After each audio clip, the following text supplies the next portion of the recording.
Na tuanzie mkoani Dodoma. Kamati kuu ya halmashauri kuu ya Chama cha Mapinduzi CCM Taifa imeanza kikao chake mjini Dodoma. Kikao hicho kimefunguliwa na mwenyekiti wa CCM Taifa Dr. Jakaya Kikwete ambaye amesema anang'atuka na kukiacha chama kikiwa salama. Kipindi chote cha miaka 10 nimekuwa mwenyekiti wenu. Tumefanya kazi vizuri. Mmenisaidia sana. Na bila msaada wenu CCM isingekuwa imara kama ilivyo hivi sasa.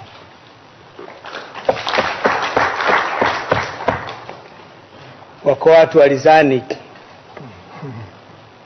CCM ingekufa.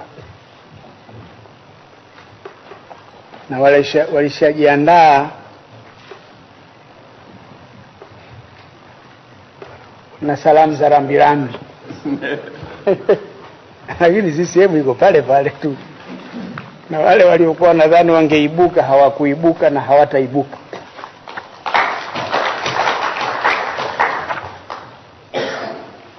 Na leo napokuwa kikao changu cha mwisho, baada ya kuwashukuru kwamba katika kikao hiki agenda yetu kubwa ni moja tu.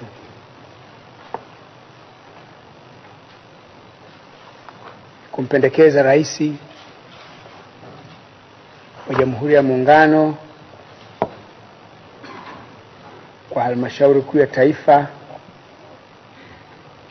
ili halmashauri kuu ya taifa nayo impendekeze kwa mkutano mkuu achaguliwe kuwa mwenyekiti wetu wa 5 wa Chama cha Mapinduzi. Kikao hicho kitafanya maandalizi ya mkutano wa halmashauri kuu ya taifa pamoja na kuandaa ajenda ya mkutano utakaofanyika kesho kutwa siku ya Jumamosi.